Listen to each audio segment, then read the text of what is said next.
So Alhamdulillah, in 2019, we will have approximately 230 plus Hujjaj. Inshallah, we will be coming from Canada around 92 plus. US is around 80 plus, UK around 60. So all of us, Alhamdulillah, will arrive in Medina. Then we'll be a group, all of us together, going towards the different parts of Medina and Mecca to complete our Hajj ritual. So we have a bigger group, but Alhamdulillah, by the time it all ends, you'll have bonded with many of the other Hujjaj from different parts of the US, the UK, and Canada as well. So what we will do now, I will invite Al-Hajj Sheikh Akil Karim, my brother, my dear friend, to go over the Hajj aspects, both fiqh and spiritual aspects. Now, many of you may have heard about Hajj. You may have gone to our website, right, and see so many lectures out there. For those who are fond of Maulana Sadiq Hassan, he has around 11 to 12 Hajj lectures on the website. Yeah. So Akil has a very difficult task. We have given him from 10:15 to 11:45 to cover both spiritual aspects and fiqh aspects of the Hajj Masails, right? So he has a daunting task. We need your full attention. But however, the information you will get doesn't have to overwhelm you, because there'll be ample opportunities in Medina and in Mecca to ask questions. We'll have seminars every day in Medina and Mecca, so there will be opportunities for you to get more comfortable with the rituals, the fiqh masails as well. And then we'll have scholars accompanying the group as well. The scholars will be available for breakfast, lunch, and dinner, so you'll have a one-to-one opportunity to ask questions. So don't be overwhelmed with the information you will be getting here today. So inshallah, with that, can we have a loud salawat and welcome Akil, please.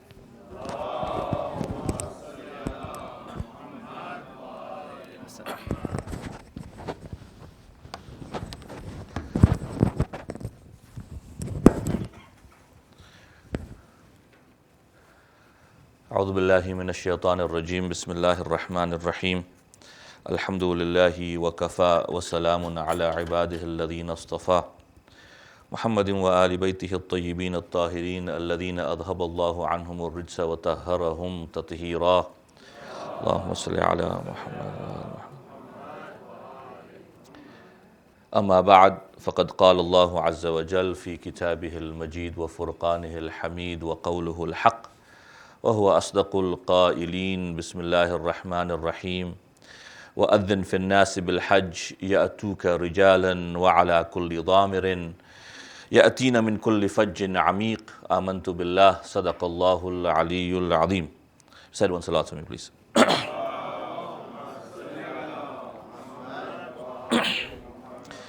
In the name of Allah, the most beneficent, the most merciful, all praise belongs to Him and to Him alone. It's actually a bittersweet moment for me this morning, because I've actually accompanied this group for Hajj for several years in a row, but unfortunately due to personal commitments I will not be going this year. So while it is a daunting task, it's also a difficult task for me to be speaking about Hajj, knowing that this year unfortunately I will not be joining the group. Nonetheless, as Habib Bhai mentioned, there are a number of scholars who will be with the group inshallah, and the Masail that we'll cover today will be covered in Medina. So we'll cover the Masail of Umrah Tamattu' in Medina and then Hajj Tamattu' in Mecca inshallah. So there will be lots of opportunities to refresh yourself, but we have found based on experience that having at least a high level of familiarity with the Masail of Hajj before you leave is very beneficial. Because when you arrive in the blessed cities of Medina and Mecca, you will find that even though it may seem like it's a long 3-week journey, time actually flies by really, really quickly.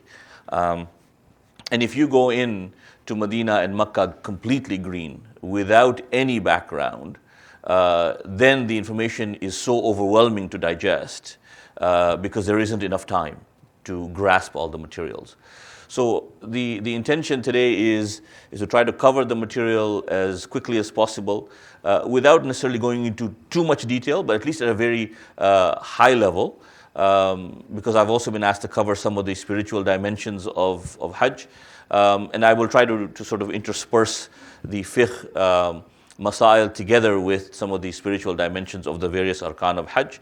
And then if there are any questions, inshallah, we'll open up the floor for questions at the end. But like I said, as Habib I said, and as I said earlier, you'll have lots of opportunities, inshallah, in Medina and Makkah while you're on the ground to be able to answer any questions that may arise.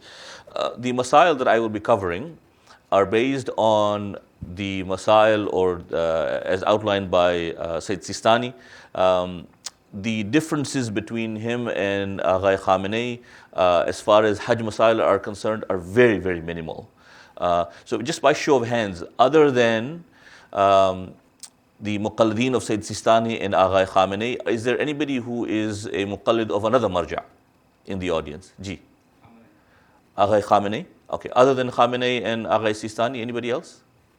No. Okay.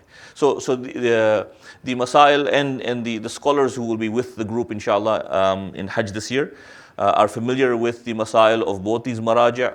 And in the event that we run into a situation where there is a mas'ala that we're not familiar with, that is not standard, the representatives of the maraja are always in Hajj.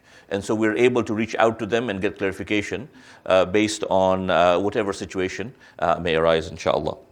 So the verse that I recited from the Holy Quran is from the 27th verse of Surah Hajj, where Allah subhanahu wa ta'ala speaks to Nabi Ibrahim alayhi salam and asks Ibrahim alayhi salam, وَأَذِّن فِي النَّاسِ بِالْحَجِّ. Give the adhan, invite people towards Hajj.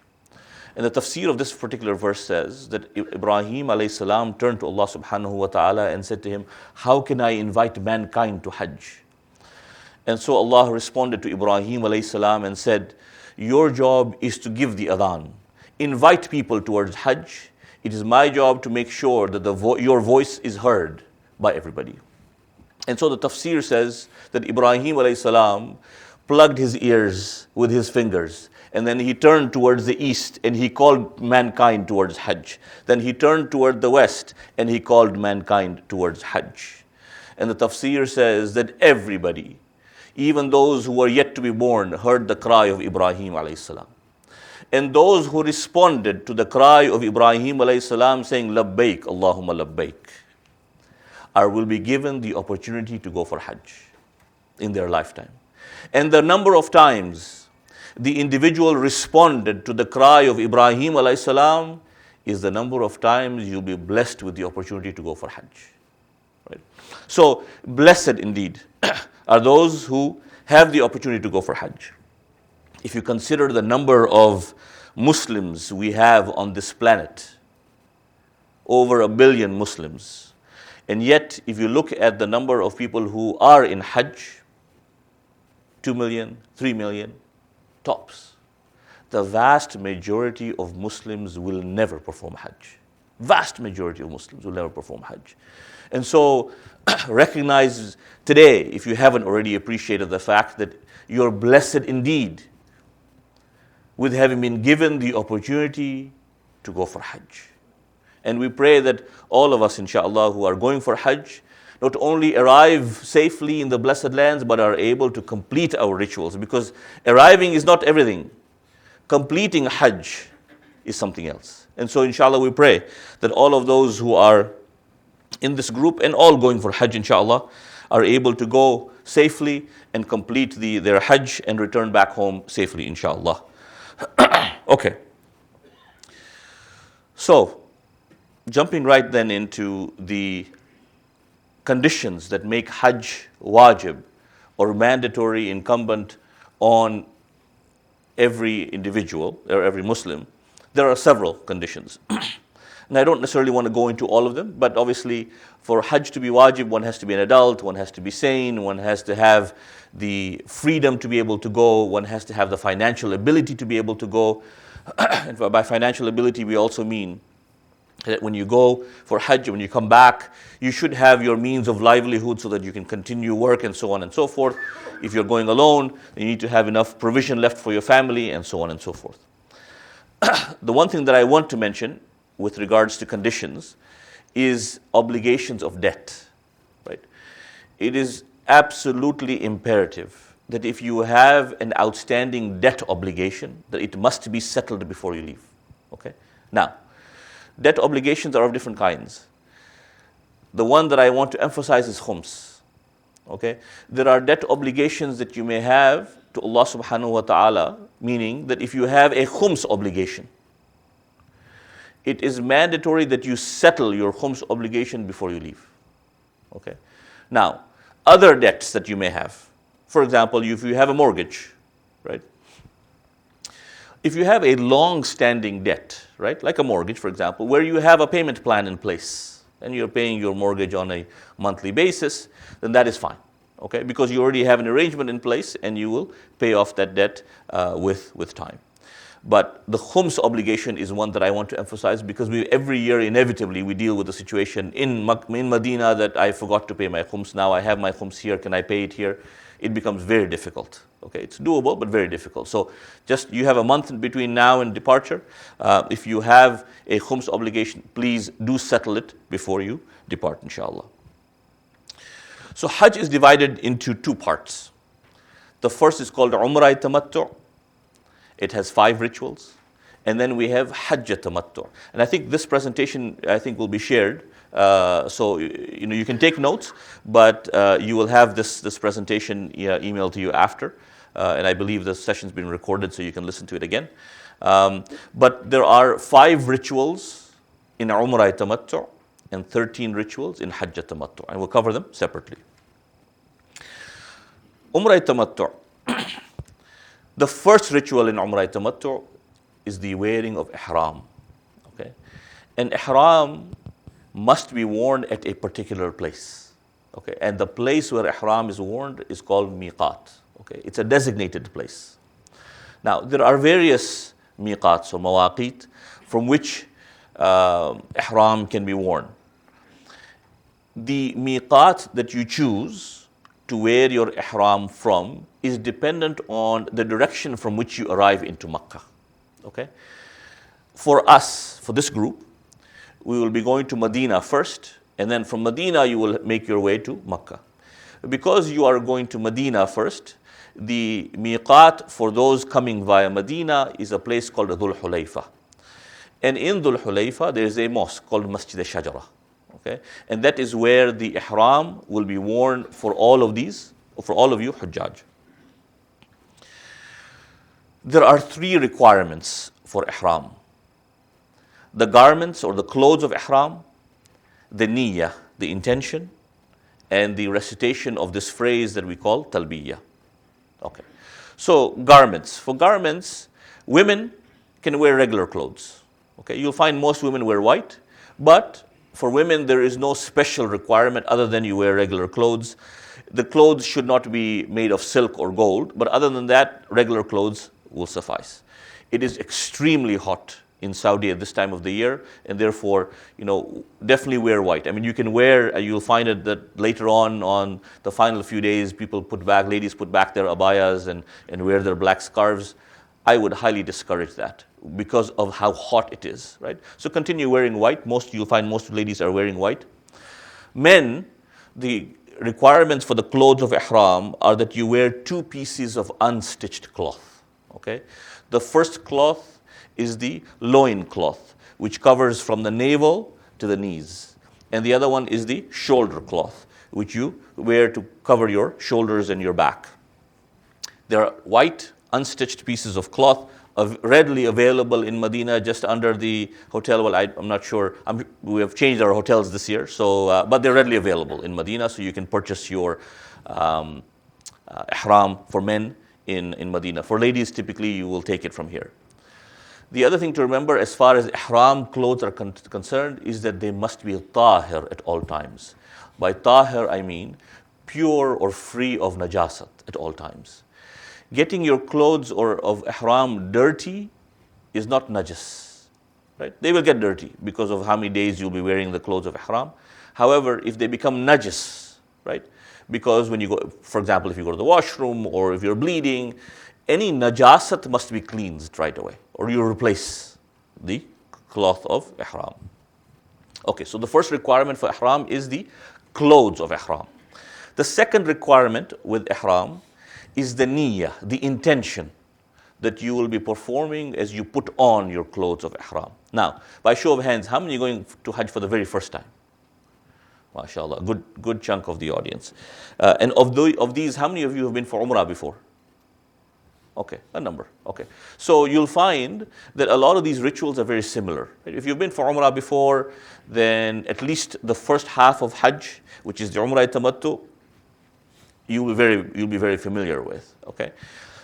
So generally, as far as the niyyah is concerned, the intention is concerned, whether it is for this ritual of wearing the ihram or all the other rituals that will follow. And I'll talk about niyyah only once or twice, and then you will see that the pattern remains the same.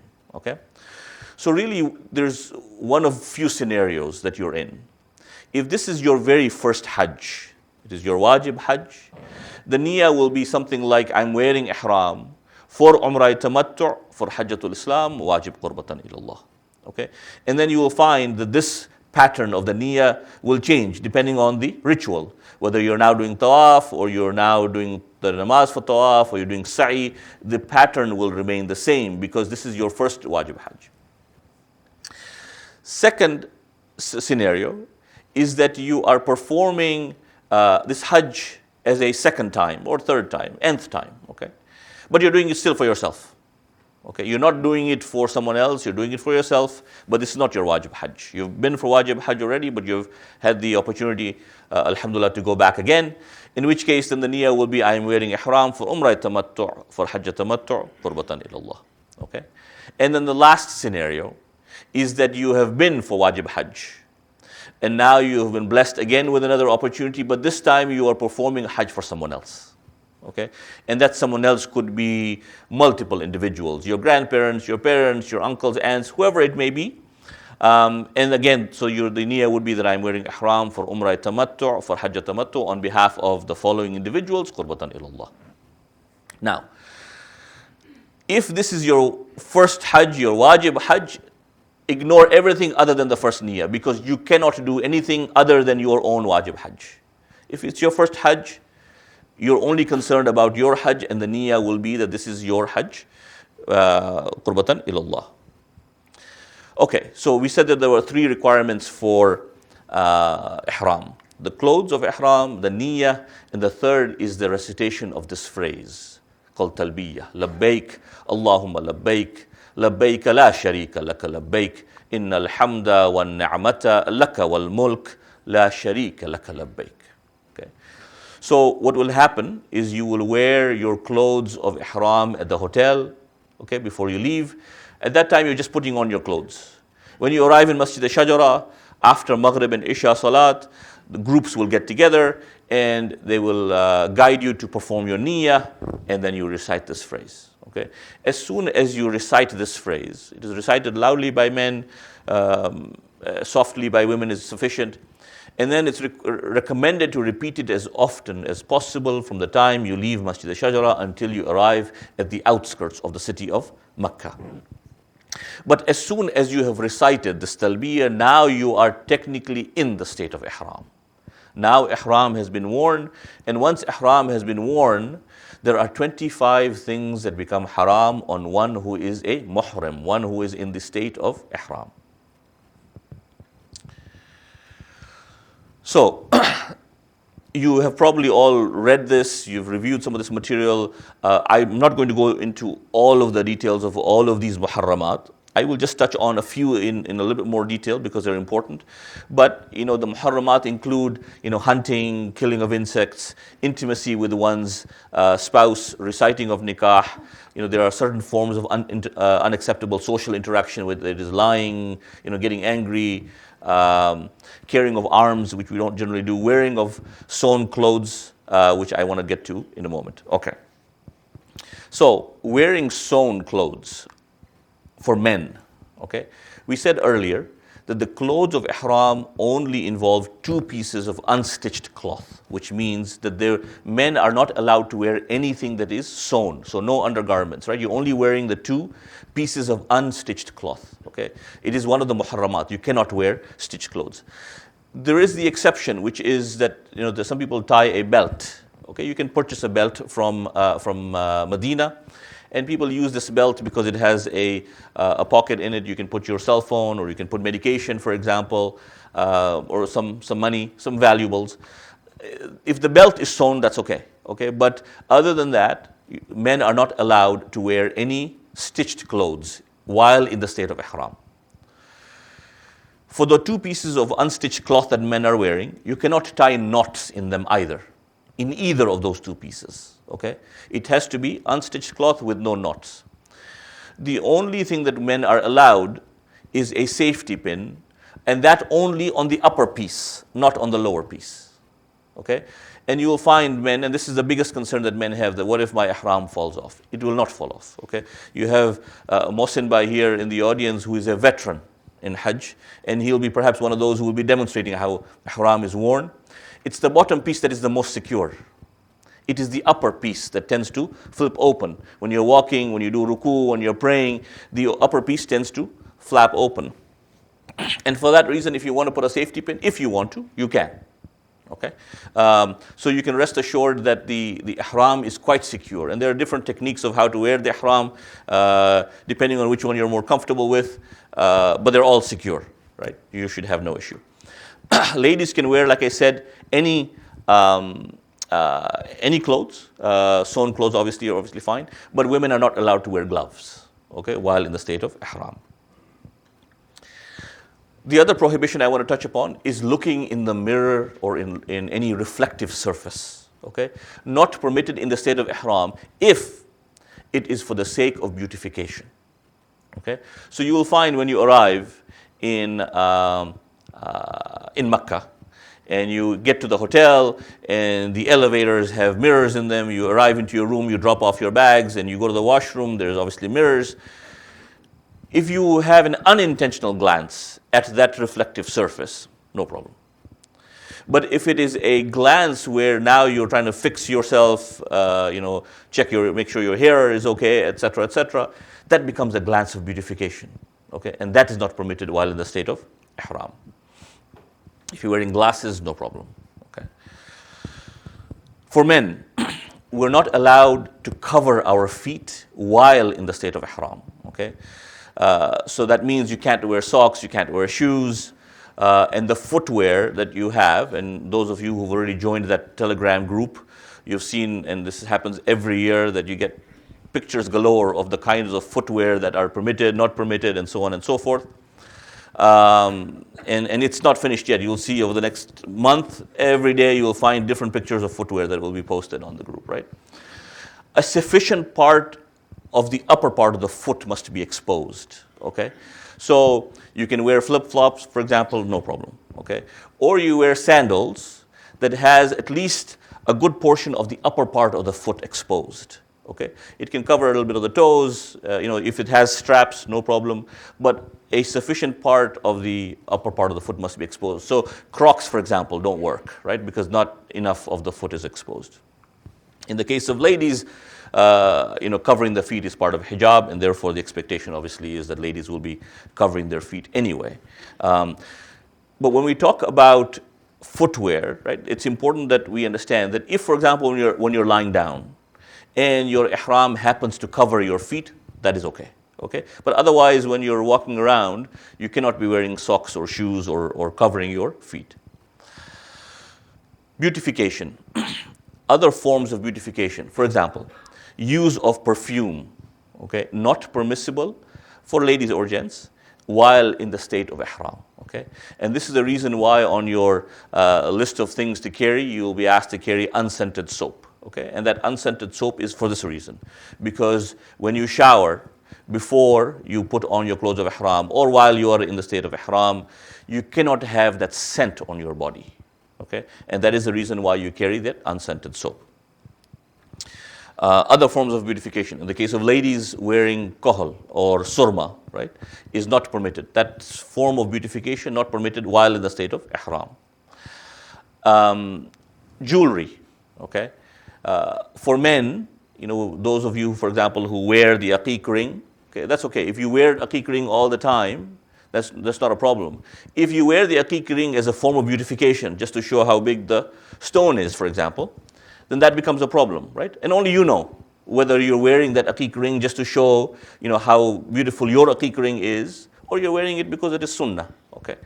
For women, any jewelry that you regularly wear, okay, back home, that jewelry is okay, okay?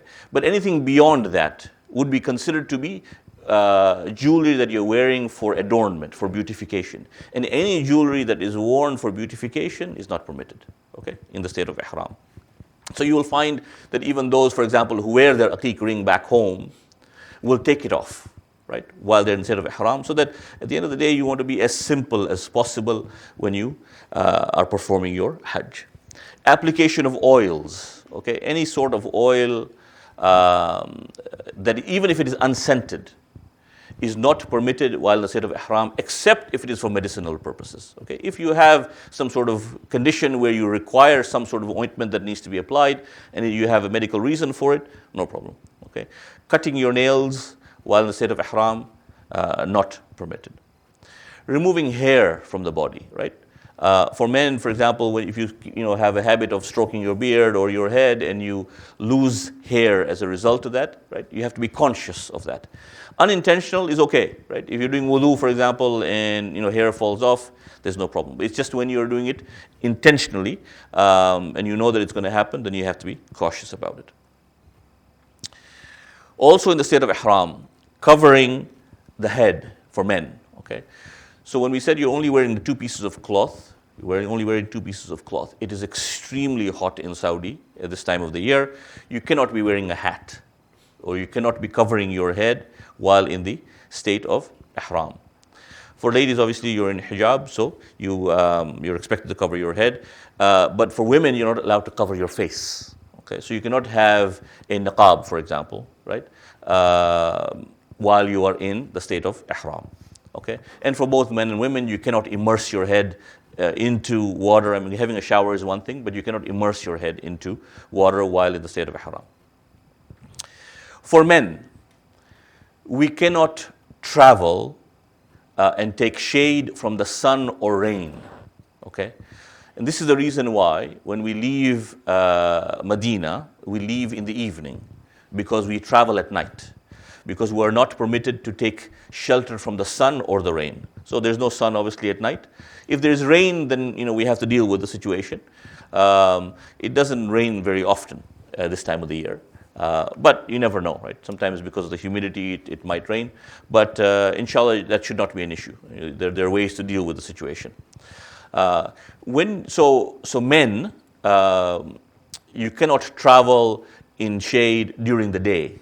Okay, so because we travel at night, it's not an issue. When you arrive at your destination, you can enter into the building during the day. There's no problem. If you're walking and there is shade from a stationary object, for example, the building or a tree or a mountain, no problem. Okay, it's only traveling and taking protection from the sun or the rain that is not permitted while in the state of ihram. For women, it's not an issue, or even for men who are elderly and ill, for example, and they have special circumstances that force them to take that situation, then that's okay. But otherwise, able-bodied men are not allowed to seek shelter while traveling.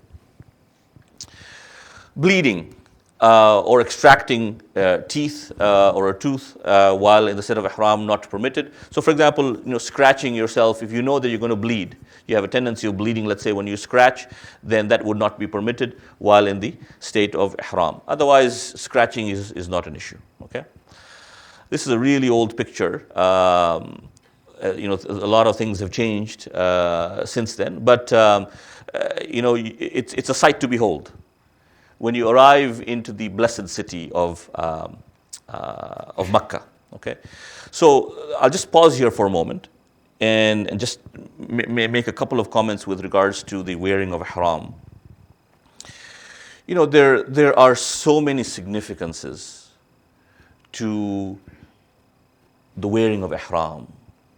And inshallah, when you arrive in Medina and the scholars will speak about it, inshallah, you will get a lot more flavor for what exactly is the significance of wearing ihram.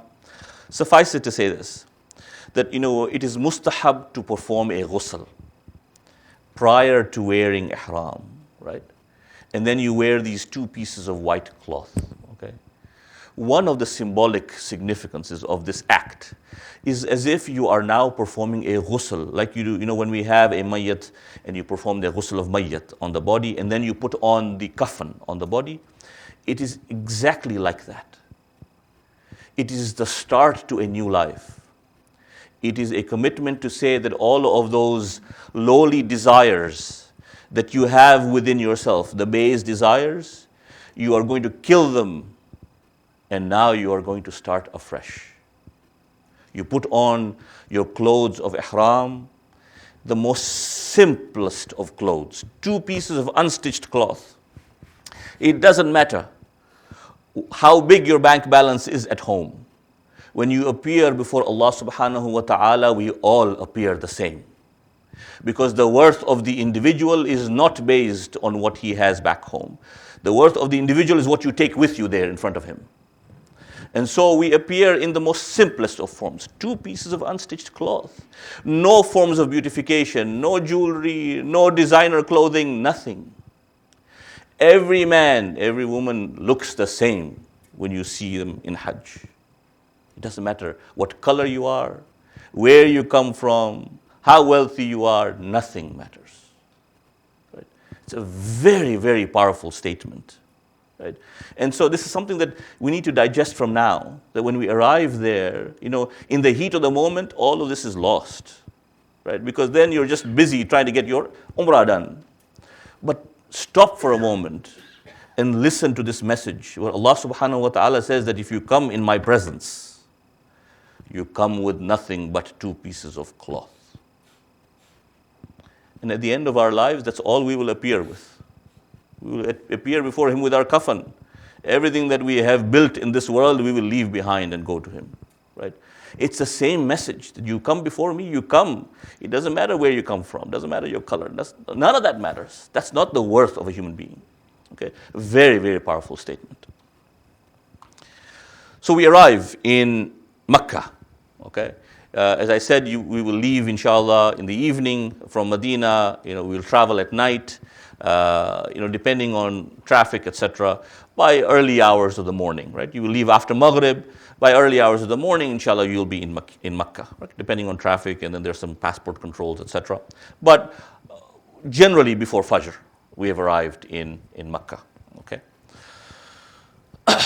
So there are, as I said earlier, there are 5 rituals in Umrah. First is the wearing of Ihram. Second is Tawaf. Okay? And Tawaf has 5 conditions. Okay? The first is the niyyah. Okay? The niyyah, again, as I said earlier, I'll cover niyyah one more time, and then inshallah I'll skip over niyyah because you will inshallah be familiar with it. Again, for those of you who are going for the very first time, this is my wajib Hajj. I am performing Tawaf of the Kaaba 7 times for Umrah Tamattu', for Hajjatul Islam, wajib qurbatan ilallah. Okay? Again, you'll see that this pattern repeats itself for every ritual. Okay? So once you become familiar with it, and I think they'll be handing out niyat cards as well, so just to be familiar with it, you will have lots of chance to get, I think Inayat Bhai says the niyat cards are with you, so they may be handed out today, so you'll get familiar with the niyyah depending on your situation. The second condition as far as Tawaf is concerned is that you must be in ritual purity. Tahir from a ritual standpoint, meaning you have to be in the state of wudu. Okay? There are only a handful of rituals in Hajj that you have to be in wudu for. One of them is Tawaf, the other is the namaz of Tawaf. Everything else, you can be in wudu if you can, otherwise you don't have to be. But Tawaf must be performed in the state of wudu. Okay? Now, when you are performing your Tawaf, you have to remember this, it's called the rule of 4. Okay? When you are performing your Tawaf, and so you leave the hotel, you perform wudu, you leave the hotel is walking distance from Haram, you'll be there in 5-10 minutes. The group leader that is taking the group will guide you towards the landmarks within the Haram and, get yourself, get your bearings right, get your orientation right, and then you will start your Tawaf. When you're performing Tawaf, if your wudu breaks before you complete your 4th round, then your Tawaf is null and void. You come out, you do wudu, you go back, you start again. Okay? So you have to have completed 4 rounds for your tawaf to be valid, for you to be able to come back and resume. If it breaks before, it's null and void. If it breaks after, there are 2 scenarios. If it breaks voluntarily, then your tawaf is null and void, you have to come back and do it again. If unintentionally your wudu breaks after the 4th round is completed, you go out, you do wudu, you come back, you resume from where you left off. Okay? In addition to having the sense of ritual purity, meaning being in the state of wudu, you must also be physically pure. Meaning there must be no najasat on you or your clothes of ihram, right? So there cannot be blood, for example, on your feet or on your clothes of ihram. You must be tahir physically as well while performing tawaf. And again, same rule of 4, right? If you discover najasat after tawaf is completed, for example, you didn't realize at the back of your ihram, for example, right, you have blood. It may not even be yours, maybe someone else's. If you discovered it after, no problem, okay? But if you discovered it during, if it happened before the 4th round, same rule. You come out, you clean your clothes of ihram, you come back in, you start afresh. If you discover it after the 4th round, you still have to go out, you clean, but you come back and you resume from where you left off. Okay? And then, as I said, the other 2 rules, for there are 5, is for men, circumcision is one of the requirements, and number 5, covering of one's private parts, okay, in the state of while performing tawaf. Tawaf itself has 8 obligations. The first is that it must start at Hajarul Aswad, the black stone. Okay, and again, when you go into the haram, you will see they'll point out, where Hajarul Aswad is, so you'll have a sense of where the beginning of tawaf is. But every round begins at Hajar, and every round ends at Hajar. Okay, so 8 obligations. The first is that every round begins at Hajarul Aswad. Second is that every round ends at Hajarul Aswad. The third is that the left shoulder must be pointing towards the Kaaba at all times when you're performing tawaf, right? And everybody is going counterclockwise with their left shoulder generally pointing towards the Kaaba. Now, sometimes, you get jostled because there's lots of people performing tawaf, right? You get being pushed and shoved in every direction. If you get jostled out of position such that, let's say you're now facing the Kaaba, or your back is towards the Kaaba, or you're taking a 180-degree turn and your right shoulder is facing the Kaaba, you're facing everybody else. If you move in that disoriented position, then you have 2 situations. Either you retrace your steps back, which is impossible to do in that situation, or you go all around and that round doesn't count, and you resume from where you got jostled out of position. Okay, very straightforward. Okay, it doesn't happen very often. Okay, this is just a rule that is there in the books of Masail. But, if for those of you, for example, if you are there with, your spouse, husband and wife are there together, or you're there with your mother, generally if there are 2 people together and you're there supporting one another, there's no problem. Okay, it doesn't happen very often. The big thing is not to get agitated because of the pushing and shoving. Because if you get agitated by the person behind you and you turn around, then it's very difficult to control yourself, because now you're not in control. You're looking behind because you're irritated by the guy behind you. Then it's possible that you'll get jostled out of position because he can't control himself. There's a crowd of thousands of people pushing him as well. Then it's difficult to control. But if you take it in stride, you move forward, inshallah, that should not be an issue. Hijr of Ismail alayhi salam needs to be in your ambit of tawaf. So you perform your tawaf around the Kaaba, you perform your tawaf around the Kaaba and around Hijr of Ismail alayhi salam, and between Hijr and Maqam of Ibrahim alayhi salam is recommended. Okay, so you'll find, and the distance is short, but easily doable. Okay, to do your tawaf within the ambit of Hijr of Ismail and Maqam of Ibrahim alayhi salam.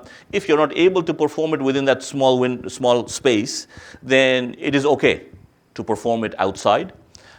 Just remember that if you choose to perform it outside that area, then it becomes a very, very big circle. right? The closer you are to the Kaaba, the smaller the circle is, the quicker you can get your tawaf done. Otherwise, you might get less rush if you do it on the outskirts, but it'll take much, much longer, right? If you perform it between Hijr and Maqam, depending on the crowds, between 35 to 50 minutes. Okay, you can get your 7 rounds completed. You have to keep clear of what's called the Shadarwan. The Shadarwan is the understructure of the Kaaba, okay? You're not allowed to touch the Kaaba and drag your hands on the Kaaba while performing Tawaf, okay? So performing Tawaf, you're not allowed to touch the Kaaba and perform Tawaf at the same time. If, however, you're performing Tawaf and there's an opening, right? And many of us, who are there, for example, for the first time, you have an opening, you are tempted to go and touch the Kaaba, you're allowed. But at that point, you pause. You cannot be performing Tawaf and be walking at the same time, okay? And touching the Kaaba and walking and performing Tawaf at the same time. So if you have an opening, now there'll be lots of openings, lots of opportunities to go, right? But if you are, taken by the moment, in the heat of the moment, you're performing a Tawaf, you have an opening and you want to take it, go for it. You go touch the Kaaba, you recite your du'as, but at that point you have paused your Tawaf. Then you come back and you continue from where you left off. Okay. Next requirement is that you must perform Tawaf 7 times. So Tawaf means going 7 times around the Kaaba. Okay. As I said, you started Hajar al-Aswad, you ended Hajar al-Aswad. Each round is 1. Okay. And you have to go around 7 times. Okay. Now, doubts about the number of rounds that you have completed. In a wajib Tawaf, like the one that you're performing for Umrah Tamattu, you cannot have a doubt about the number of rounds that you have completed. You have to be absolutely certain that you have completed 7 rounds. Now, there are different techniques. Everybody uses their own way of, keeping a track of which round I'm on. And you'll discuss that inshallah in Medina. People move their ring from finger to finger. People recite different surahs and so on and so forth. Whichever technique works for you. But if you're with someone, if you're with your wife, for example, or with your husband or your mother, and you don't know whether it's my 3rd or 4th round, but she says for sure it's 4th, and there's no doubt in her mind that this is the 4th round, you can rely on someone else's count, as long as both of you are together throughout the Tawaf, right? So, as long as you're able to resolve the doubt and achieve certainty as to which round you're on, no problem, okay? If both of you are now confused, you are saying it's 3rd, she's saying it's 4th, and now both of you are confused, null and void, you start again, okay? Because there has to be certainty as to which round you're on, okay? And you have to complete 7. And you can't say, I'll throw in 1 more just in case. Yeah, that doesn't work. You have to have 7. Okay. Tawaf must be completed without considerable interruption. Okay. So, if for example you need to take a little bit of a break during Tawaf, you can. Okay. However, generally 35 to 50 minutes is not too long of a period of time. Most people can complete their Tawaf, especially if you're doing it between the Kaaba and Maqam. You should be able to get it completed within less than an hour. Okay, so most people will not need to take a break. Ideally, you want to take that break before. Make sure you are hydrated and you've taken your water, etc., and then you complete your Tawaf. But if for whatever reason you need to take a break, right? As long as the break is short enough that if I were to observe you, I know that you're still in the middle of Tawaf. Not that you sit outside for 2 hours and then you come back and then you finish your last 2 rounds. That doesn't work, right?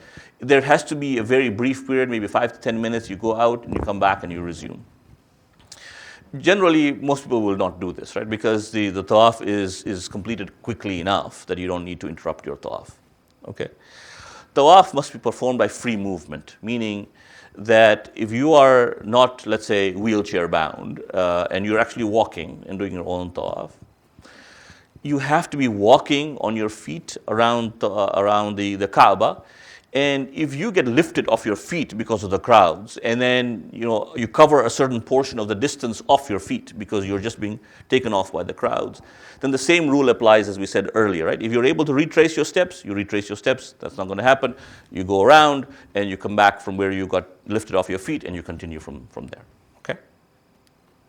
Now, for seniors, performing tawaf on the ground floor on a wheelchair is not possible. They don't allow wheelchairs on the ground floor. Now, there is an upper floor which has now been built on which we can perform tawaf because it is below the Kaaba. There they do allow wheelchairs, so that should not be an issue, right? It's a multi-story structure, okay?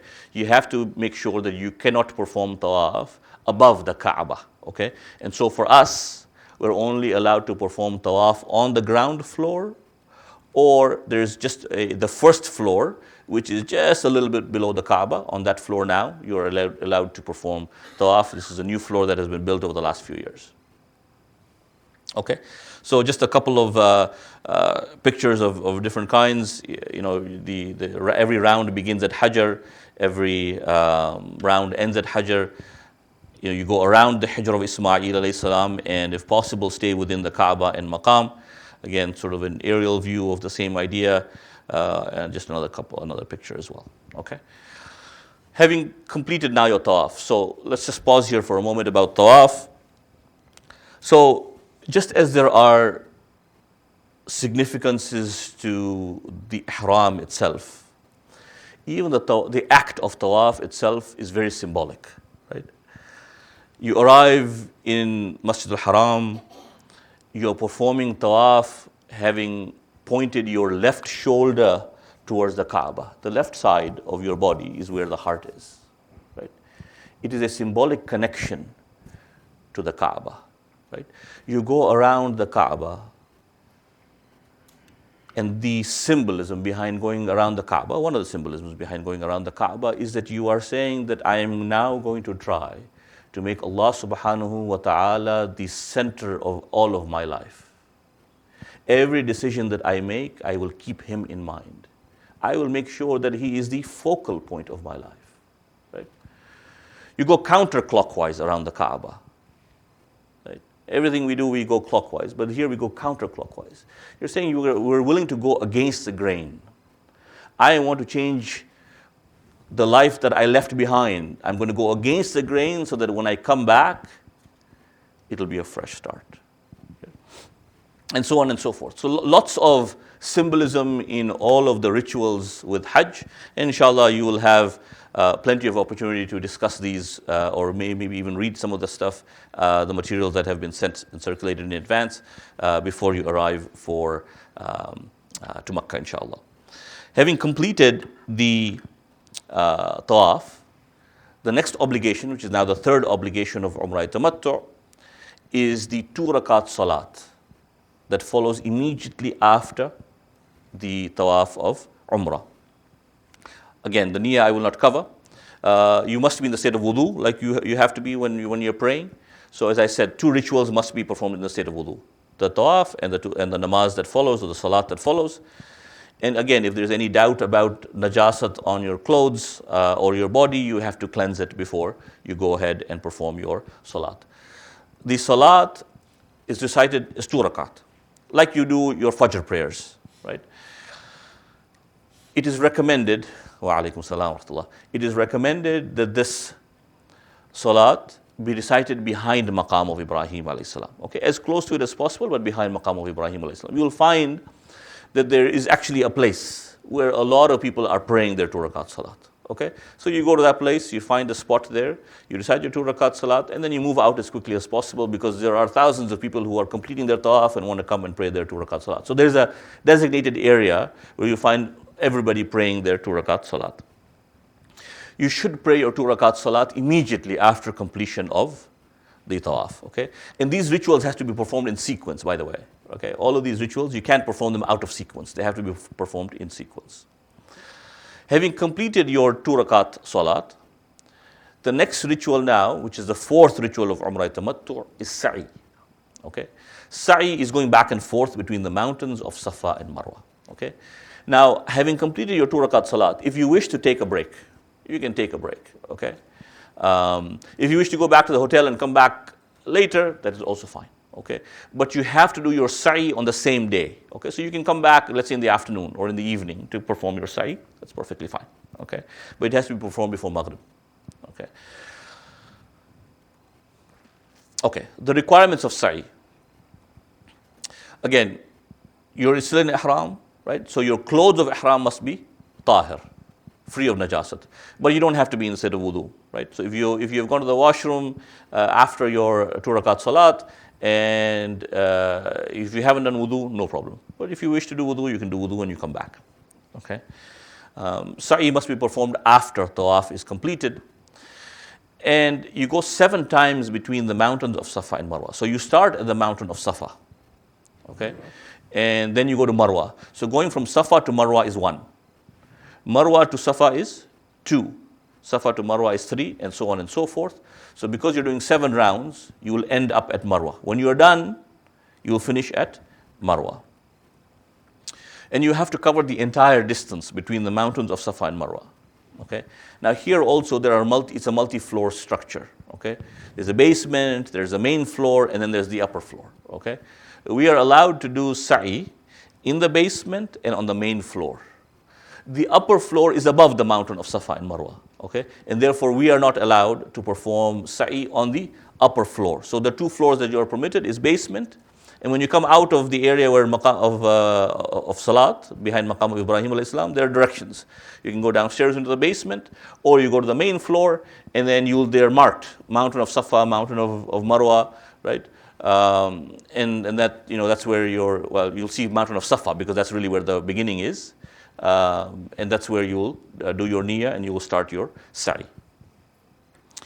Again, you need to walk briskly between the mountain of Safa and Marwa is recommended, especially under the green lights. There are 2 sets of green lights where it is recommended for men to trot. Okay, the harwala is recommended highly, and there's a significance for that, which inshallah I'm sure you will cover in Medina when they cover the significance of harwala. I don't want to get into the details of, there's been an expansion of Safa and Marwa. Inshallah, they'll cover that in Medina in terms of, where you should be walking when you go from Safa to Marwa and back. Again, you need to be certain about the number of rounds or the number of laps that you have completed. Okay, you can rely on a partner's count, but again, there has to be certainty. You cannot be uncertain whether, this is my 3rd or 5th or 5th or 7th, I don't know. Because depending on which direction you're going on, you'll know whether it's an odd number round or an even number round. But there needs to be certainty that you have completed your 7 rounds or 7 laps before you complete your sa'i. Okay. Once sa'i is completed, the last ritual now for Umrah Tamattu is Taqsir. Okay. Taqsir is the clipping of the hair, okay, or the nails. Recommended to do hair, right? At this time, you don't shave your head. At this time, you only clip. For men, you only clip a little bit of hair, whether it is from the head or from the beard, secondarily, you could do nails, but recommended to do hair. Again, you don't have to be in the state of wudu. You have to. You can perform this either at the mountain of Marwa, and you'll find that a lot of people will have scissors on the mountain of Marwa, right? So you borrow a pair of scissors and you do your own taqsir, right? You do your niyyah and then you do your own taqsir. Now, one of the things we said earlier is that you cannot remove hair while in the state of ihram. This is the only exception. So if you have now completed your sa'i, you finished your 7 laps, you are now on the mountain of Marwa, let's say you and a friend are together, right? And you have a pair of scissors. You cannot, if both of you are in the state of ihram, you cannot cut his hair until you have done your niyyah, done your own taqsir. Once you've done your taqsir, you're not in ihram anymore, then you can do his. Okay? Or he can take the scissors and he can do his own. Okay? So you have to be cautious about that you have to make sure that you can only clip your own hair while in the state of ihram, or you can clip someone else's after you have completed yours. Once you have clipped your hair, right, you've done your taqsir, the 25 prohibitions we talked about earlier are all lifted. Okay? Now you go back to your hotel, you can have a shower, you take off your clothes of ihram, and you put on your regular clothes, and you are no longer in the state of ihram. First phase of Hajj is complete. Okay? 5 rituals. Ihram, Tawaf, 2 rakat Salat, Sa'i, Taqsir. 5 rituals. Okay? That is Umrah Tamattu. Now Umrah Tamattu is complete. Hajj Tamattu. Hajj Tamattu has 13 rituals, okay? And some of this we'll touch on very briefly because they're very similar. So, the acts of Tawaf and Namaz and Sa'i are identical, okay? So we don't have to repeat those details again. Now, so, we will arrive in Makkah typically 1st of Dhul Hijj, okay? 1st, 2nd, I'm not sure what the dates are this year that you'll be arriving. But you'll have a good 5-6 days, okay? After Umrah is completed, now you have 5 or 6 days of downtime. You get a chance to recover, you get a chance to go to the Haram on a daily basis. We're so close to Haram, you can go for all your Salat to Haram. On the 8th of Dhul Hijjah, okay? This is the day it is recommended to wear your Ihram now for Hajj Tamattu, okay? And so what will happen is that, you will have announcements posted on the screen. They'll be announced during the lectures that on such and such a date, make sure you are ready by such and such a time, okay? So typically on the 8th of Dhul Hijjah, in the afternoon or in the evening, you will go to the Haram, okay? Now, we said earlier that there is a miqat for wearing Ihram. When we left Medina, we wore it at Masjid al-Shajara. When we are now in Makkah, the miqat, recommended miqat, is Masjid al-Haram itself, okay? And we are a 5-10 minute walk from Haram, okay? If you want to, you can wear it in the hotel, but it's recommended to wear it in Haram. And you're so close, you might as well go, right? So in the evening, you will get a chance to go to Haram. You will wear your clothes of Ihram, you'll do your ghusl, you wear your clothes of Ihram in the hotel, but you're not in Ihram. You go and you do your niyyah in Haram. There are mustahabbat, recommendations are to recite 2 rakat salat, either behind maqam or in the Hijr of Ismail alayhi salam, before you put on do your niyyah, right? So you will do your mustahabbat. And then you'll do your niyyah, and then you will recite your talbiyah like you did earlier, and you'll be in the state of Ihram. The requirements of Ihram are identical. The garments of Ihram need to be the same, 2 pieces of unstitched cloth in the case of men, regular clothes for ladies. The niyyah now will be a little bit different.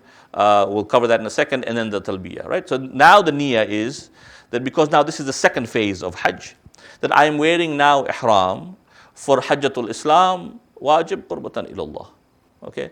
And now the niyyah for the remaining 13 rituals will follow this pattern, okay? Because Umrah is complete now. Now we're talking about Hajj, okay? So I'm wearing the Ihram for Hajjatul Islam, wajib qurbatan ilallah. Okay, so you will wear your Ihram, you recite your talbiyah in the Haram, and you come back to the hotel, and then you wait. And, there'll be announcements, there'll be bus lists to say, okay, so-and-so will be on bus number 1, bus number 2, 3, 4, 5, and so on and so forth. You will just wait for the call. Okay, you'll be in your hotel room, you wait. Depending, the buses are organized by the Saudi authorities. When the buses arrive, you come down. Okay, none of that is in our control. It's not in control of the organizers, it's control of the Saudi authorities. When the buses arrive, you'll be called down, and then you get into the bus. Now, this will be the 9th night of Dhul Hijjah. Okay, so 8th, you wear your Ihram sometime. Maybe you, if it's depending on timing of the buses, you might wear them after Maghrib. So now it is the 9th night of Dhul Hijjah. We will head to Arafat. Okay, you will arrive at Arafat in the wee hours of the night. Okay. Hopefully we don't have any issues with getting to Arafat. You get to Arafat, and you'll camp out at Arafat. The tents will be there. There'll be very thin mattresses that the authorities provide, or at least that's the arrangements that have been made. And now you just relax. You sleep for the night. The requirement of Arafat is to be there from Zawal, which is in the afternoon, till sunset. Okay, so Dhuhr to Maghrib basically is the requirement for Arafat. We get there early. We get there early because remember we said earlier that men cannot travel in the state of Ihram and seek shelter from the sun or rain. And so we travel at night. Okay, so we leave at night on the 9th of Dhul Hijjah. We arrive there in the early hours of the morning. Now we have no issues with the validity of our Ihram. Plus also for logistical reasons, it makes sense to travel at night. Okay, you arrive now in Arafat, and people just relax during the day. Okay, at night and during the day, because the actual requirement to stay in Arafat is the afternoon of the 9th of Dhul Hijjah. Okay, from Dhuhr to Maghrib. Again, you don't have to be in the state of wudu, recommended. Rest as best you can at night and during the day or in the morning, because ideally you want to be up and awake during the afternoon. Okay? It is hot, extremely hot. And so it is natural to tend to doze off in the afternoon. Okay? People get tired, and it's natural. Okay? But if you have had enough rest, hopefully during the night and day, then you can try to be up for as long as you can in the afternoon. Arafat. There's a tradition of the Holy Prophet sallallahu alaihi wa alihi wa sallam, Allahumma salli ala Muhammad wa ali Muhammad, where he says, Al-Hajju Arafat. The Hajj is Arafat. The crux of Hajj is Arafat. Right? And the interesting thing about this is that this is a place where you do nothing. You're only required to stay there. Khalas. As long as you're there from Dhuhr to Maghrib, that is the only requirement. There is no other requirement other than being on the plains of Arafat. Okay? But there are so many traditions about the importance of Arafat. For example, there's a tradition from our sixth Imam, Imam Sadiq alayhi salam, in which he says, Allahumma salli ala Muhammad, that the best opportunity that a mu'min has to get forgiveness for his sins is on the nights of Qadr. Right? The best nights in the year. If the individual is not blessed with an opportunity to obtain forgiveness from Allah subhanahu wa ta'ala, then he does not get an opportunity like this until the following Ramadan, except for he who is blessed with the opportunity to be on the plains of Arafat. Blessed indeed, right? And so inshallah, we will leave the plains of Arafat with our sins washed away, inshallah. The other important thing to remember about Arafat is that the Imam of our time is in Ghaibah. And we don't know where he is. But the one place that he is at is on the plains of Arafat. And so who knows? Perhaps we will be blessed with the opportunity to see the Imam of our time, because he is there. That we are certain about.